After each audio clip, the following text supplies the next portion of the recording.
May I ask you, what is going to be your first action, your first step as a newly elected president of the French Footwear Association? My first step is to understand, how it works and relationship with the other trade associations which are related to leather.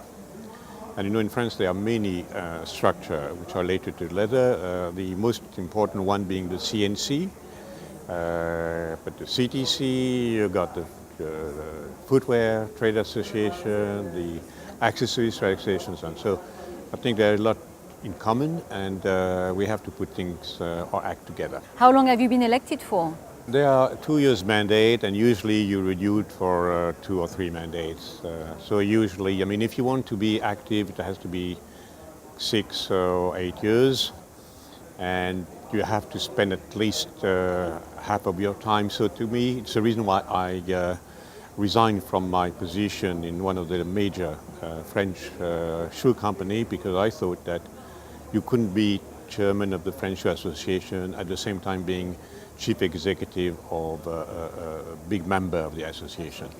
What I'm interested in knowing is, how do you describe a traditional retailer nowadays? And are there any traditional retailers left? But I think our traditional retailers are the multi-brand retailers which you find mostly in Europe, in the province. It's where people used to buy their shoes in the old days.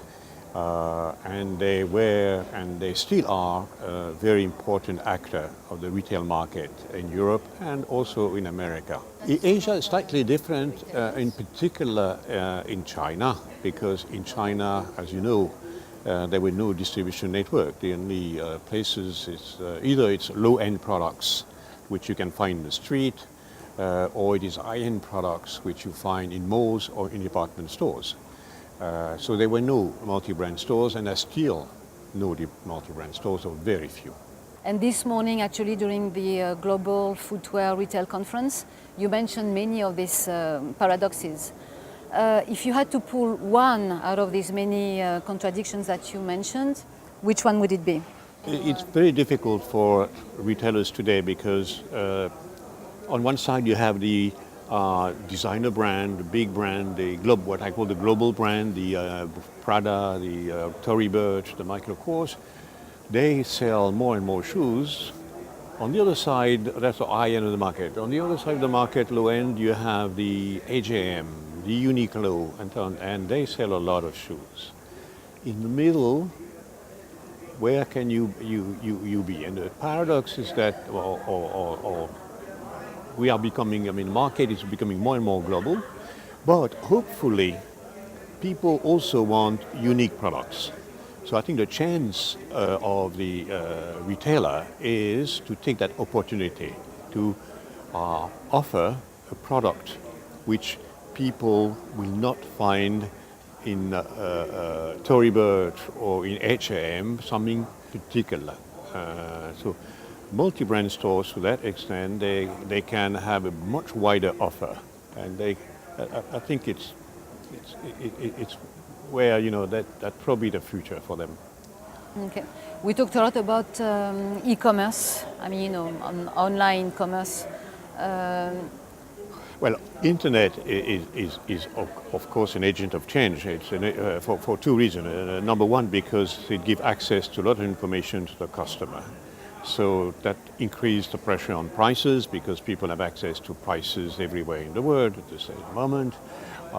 They can see many products and things like this. So it's difficult for retailer. But at the same time, it can also be an opportunity for the retailer. And many small retailer, even small retailer, have started in Europe anyway. Not in China because you got Alibaba, so you cannot do anything. It's okay. But in Europe, you're a small retailer. You can open an internet site and benefit from and have access to many more customers than you used to. Similar to Alibaba also, maybe not the same size and scope, but like Spartoo, for instance? Well, in Europe or in America, you have 2 sort of internet players. You have what you would call the pure players, the people who are really specialized, for example, in shoe, which is the case of Spartu, of Sarenza, of Zalando, thing like this, and the generalist like Amazon, like Alibaba here, of course, and so there are two sort of internet players. Internet is probably the segment of the market which is growing the faster. And probably this year in Europe, internet sales are going to pass what I call the traditional retailers.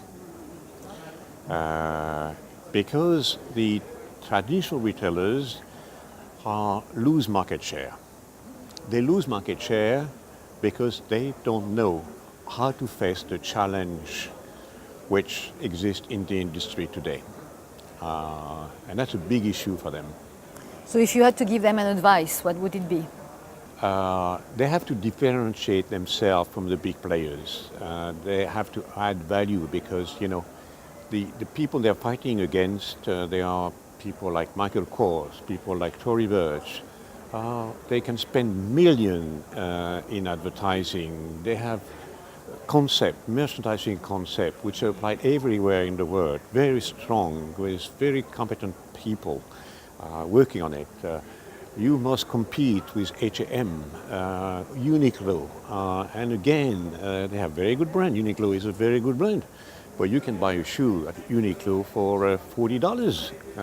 Okay, so it's a big challenge. So you have to differentiate yourself from those guys. There are many ways to differentiate. So that's the reason why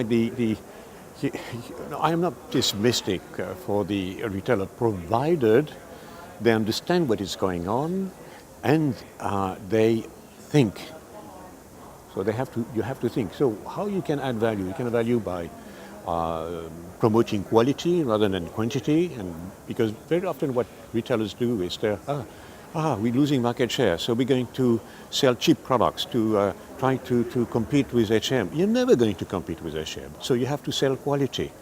You have to sell sustainability, eco-friendly products which take care of your health. I was mentioning in a conference the recycling issue. There are many ways many ways that you can add value for the customer, differentiate yourself, make the customer happy, and maybe at the end of the day, he will agree to pay more because he has a service and he has more value. So as a conclusion, and as the newly elected president of the French Footwear Association, if you were granted 3 wishes, what would it be? And for the shoe retailer, what I would say, add value, add value, add value. I wish your 3 wishes come true. Thank you. Yeah, well, it doesn't depend on me, People have to work. Partly.